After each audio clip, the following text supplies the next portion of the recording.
All right, now it's time to look at the Detroit defense.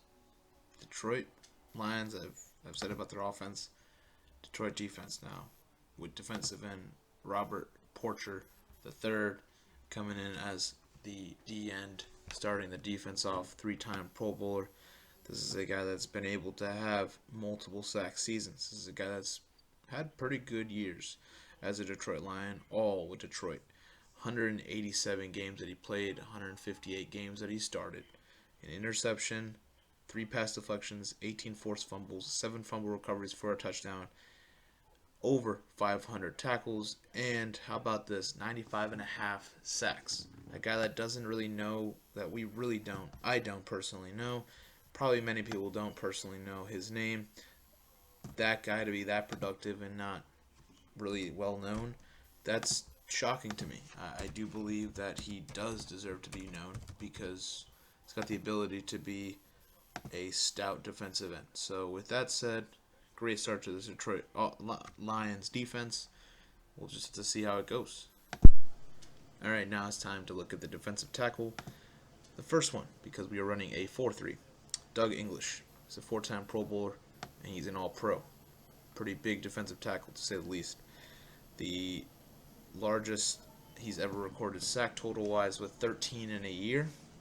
Overall, his statistical-wise had him at 25 career sacks, even though I know that's a lot. Of course, he probably had more than that. So you're looking at a guy that can get to the quarterback as a defensive tackle, can get 13 sacks in a year. That's pretty impressive. A guy that's played a numerous amount of games, 131. A guy that's probably made hundreds of tackles. So another productive defensive tackle that people do not know well of, and he's not well known really outside of Detroit, I bet. So having him and having Porcher, two guys that can be pretty stout together, is fantastic. Now it's time to have one of the most productive defensive tackles in Detroit Lions history, Ndamukong Suh, on the other side, next to English. A guy that's a 5-time Pro Bowler and a 3-time All-Pro. He's been in Miami for the past 2 years, but that doesn't deny what he's done in Detroit for the 5 years that he's been in Detroit. A guy that's, well, so far, because he's still playing, still 30, still going. Over 300 tackles, 51 and a half career sacks, 2 fumble recoveries, 4 forced fumbles, 28 pass deflections, and even an interception. And he's played, pretty much he's missed only 2 games. 2 starts, 2 games played. That's impressive to me. 124 games, starting 124 games as well, out of 126. To me, yes, that is exactly what you want to hear. It's a reliable, durable guy. So, yes, I would have to say I do believe that Ndamukong Suh is going to do a lot. He is very controversial, of course, but I believe he's going to do just fine. Now, on the other side, we're going to have defensive end Larry Hand. Now, Larry Hand played in the 60s and 70s for the Detroit Lions. Played 164 games and 102 he started. Honestly, I can't give you much statistics because there just isn't enough. But he had fumble recoveries, 8 of them. He had 5 touchdowns that went to 3 interceptions, or 3 touchdowns. So 5 interceptions, 3 touchdowns from that, which you can see is an agile dude. So overall, I do believe that he's going to be needed, and I think he's going to play super well.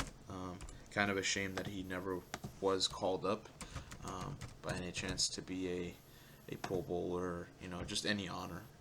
It kind of sucks, but I think he'll do fine. This line's looking pretty promising, underrated, very underrated, and could shock some people.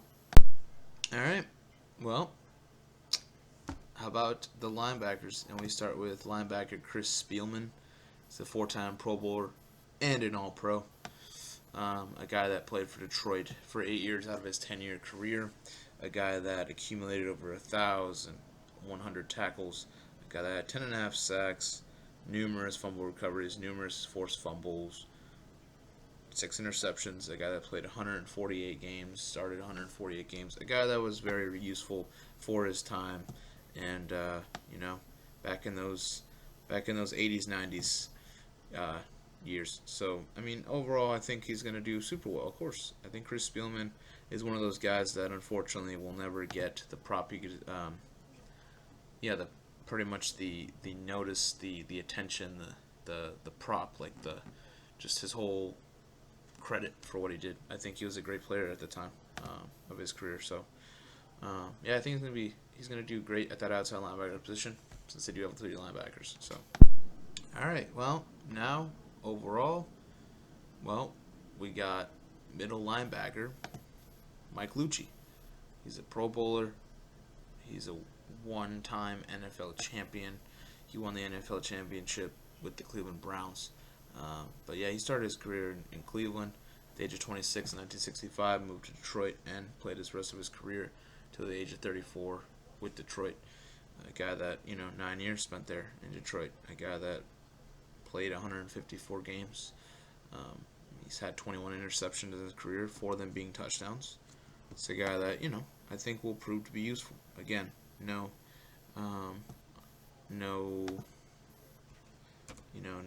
signs of how many tackles or sacks he had. But this is a guy that, I think will do some super great stuff. And again, this is just linebackers, so I can put Chris Spielman out that middle linebacker position. I trust Chris Spielman on the outside, based on what he can do when he bounces to the outside in the running game, or even even receivers. I think he's got a possibility of doing super well. So, but no, I think Lucci will do pretty well too, especially at this middle linebacker position. Not well known, but he's been a Pro Bowler, so he knows what he's doing. And then the other outside, the last one, got Joe Schmidt. He's a Hall of Famer. He's a 10-time Pro Bowler, an 8-time All-Pro, 2-time NFL champion. He won the NFL championship with Detroit. He was in Detroit his entire career. He won it in 1953 and 1957. 155 games that he played, 24 interceptions, 2 of them for touchdowns, 3 fumbles, 17 fumble recoveries, 1 of them for touchdowns, hundreds of tackles, I'm sure he's had numerous sacks. So overall, he's been there, he's done that. He's from the all 1950s team. He's earned some respect from this decade, and when he played, he was respectful. So Hall of Famer, great. That's what you need out of that defense. You need some guy that has played super well at a high level, and I think having a Hall of Famer kind of steps up their linebacking game. Even though I think Spielman and especially Schmidt, I think Schmidt and Spielman do pretty well. Cornerback Night Train Lane, one of if not the best corner in NFL history. A guy that can flat out just put you on your butt. He's not just a fantastic interceptor, which you will see how much of a ball hawk he is, but he's also a hard hitter. He played for the Detroit Lions for 6 years, and those 6 years, I know they enjoyed a lot out of him. A guy that can hit. He just honestly can hit, and of course, we all know about his skills picking quote QBs off. A guy that played in 157 games, 68 career interceptions, 5 of them for touchdowns, 4 fumbles, 11 fumble recoveries, 1 touchdown out of the fumble recovery, hundreds of tackles. I'm sure he's gotten sacks in his career. A guy that, yes, you want on your team, a corner that's a Hall of Famer, and has been recognized throughout the entire National Football League in history. People have talked about him as being one of the top 100 players of all time. So, that tells you something. Part of the all 1950s team, Night Train Lane. That's don't take that lightly. He's definitely going to shut down some fantastic wide receivers. All right, now how about the other corner, which is going to be Lem Barney. Lem Barney, a guy that played in the 60s and 70s, and a guy that's a Hall of Famer. 7-time Pro Bowler, 2-time All-Pro. 2 Hall of Fame corners, that's really big. A guy that played in 140 games, started in 108, had 56 career interceptions, 7 of them being touchdowns, 25 fumbles, and 17 fumble recoveries. Sure, hundreds of tackles. I'm sure he's gotten a few sacks there. And I'm sure he's had some pass deflections that weren't recorded.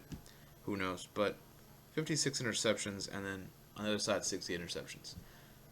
They've accumulated over 100 interceptions between the both of them. That's scary to me. And I think their secondary is what's going to excel. The Defensive Rookie of the Year and part of the All 1960s team. I mean, what else more can you ask for other than that? This is going to be actually a pretty scary secondary. So teams got to watch out. All right. Free safety. Dick LeBeau. Not only is he just one of the most fantastic coaches, but he's also a fantastic player. He turned out to be a Hall of Fame player. He got inducted as a player in 2010. Hall of Famer, 3-time Pro Bowler. He's been in Detroit all of his career as a player, of course. He definitely guided that Pittsburgh defense, though, into something else. How about that? But anyway, 185 games played, 48 games that he started, right? 62 interceptions, for 3 of them for being touchdowns, 9 fumble recoveries, 1 of them being touchdowns. A guy that at the free safety position you need to be tough. That's what he is. He's a tough dude. Part of, on one list from the Pro Football Reference, their second team, All 1960s team. My opinion, he definitely should be an honorable mention for being a top 100 NFL player of all time. Dick LeBeau's got it. Again, the fact that they all have around 60 interceptions each right now, these 3 guys at the secondary level, like I said, that is their strong suit. There's not going to be a passing attack much, let me tell you. And then we're going strong safety, and that's Bennie Blades. Bennie Blades came out of the U, being drafted 3rd overall in the '88 draft. How about that? Played in 9 years in Detroit out of his 10. Played 1 year in Seattle. But a guy that, not too bad. Guy that recorded 800 plus tackles, 5 sacks. He had 11 fumble recoveries, 9 forced fumbles, 14 interceptions for a touchdown. A guy that's primarily going to be a hitter, right? So I think, the secondary works out well. I'm not going to reiterate my words, but yeah, I think Bennie Blades, he's definitely going to bring that power to them, and he's a Pro Bowler, so he's been there before. He's played good football at the U and also in the pros. Now let's take a look at that special teams. We got kicker Jason Hanson, who's going to be, he's a 2-time Pro Bowler, and I think he's going to be in the Hall of Fame. A guy that's done so much, for sure. Coming from the state of Washington, going to Washington State, getting drafted in 1992, 2nd round, and being what he is phenomenal. He hit 495 field goals in his entire career. That's fantastic. On top of that, 82.4 was his field goal percentage. That's fantastic, as well as having a 98.8% of an extra point percentage. That's fantastic because that just shows me he rarely misses, right? And the 82.4 field goal percentage is impressive because he hit over 80% of his field goals. That's great. That really is. The guy that hit field goals, 50 plus field goals, his longest one being 56. And a guy that even punted 15 times. He had 534 punt yards, and his longest punt was 50. So, no, not fantastic in terms of punting, but he's not a punter. He's a kicker. And I think kicker-wise, that's what you need. He's a future Hall of Famer. I'll say it again, like I said. Since Morton Anderson has gotten himself into Canton, I think it's opened kickers' doors a lot more wide open. So I would have to say that, Jason Hanson is a future Hall of Famer kicker, and he'll do some wonders. He will do wonders for Detroit, for sure. All right. How about having the puncher be Nick Harris, the guy that spent his career in Cincy and Jacksonville, 4 years out of his 13-year career, because in 9 years he was in Detroit. A guy played in 183 career games. He had 943 career punts. He was actually 4 yards shy of 40,000 punt yards. 67 was the longest one. 4 blocks in a 14-year career, and a 42.4 yards per catch. Yards per punt, sorry. Yards per catch. Yards per punt. But like I said, this is the best punter. He's got the most statistics. He's punted the most, the longest in Detroit. Give it to him. All right. The returner is going to be Stefan Logan, the guy that started the 1 year of his short 4-year career as a punter in Pittsburgh, and then transitioned to Detroit. This is a guy that actually he started his career pretty late. I mean, his first year, 2009, he was 28 years old in Pittsburgh. But the 3 years that he was in Detroit, first of all, this is a speedy dude. He's also a guy, a smaller dude, but speedy guy. That's what you want. You want speedsters. And a guy that in his career had 130 punt returns for 1,243 yards in the 64 games that he played, as well as his longest run would be 71 there. And the kick returns, he had 171 returns for 4,343 kick return yards and a touchdown. His longest one being 105 yards.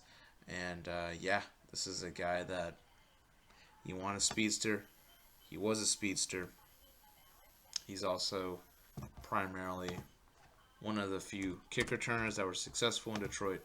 There hasn't been many. So I'm just laying that on the line. Stefan Logan is the returner. Now, how about the coach? It's going to be Buddy Parker.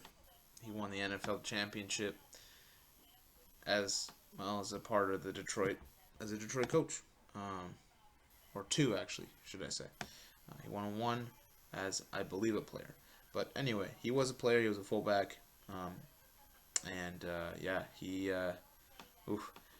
This is a guy that's led Detroit to 2 back-to-back NFL championships, 1952 and 1953. A guy that the 4 playoff games that he was a part of, 3-1, 75 win percentage.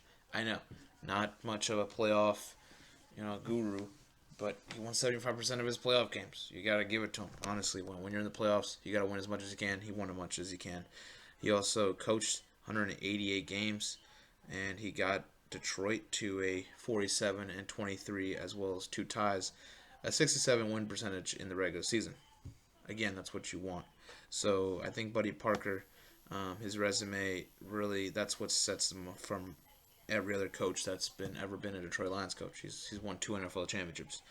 And any of the coaches today, they haven't even been to the Super Bowl. Again, Detroit has not been to the Super Bowl. So with that said, until there's a coach that honestly can get Detroit over the hump, win a couple Super Bowls or whatnot, you can definitely compete with this coach. Again, this coach isn't the most popular. This coach is not the most well-known, which is really odd because that's pretty much Detroit's theme.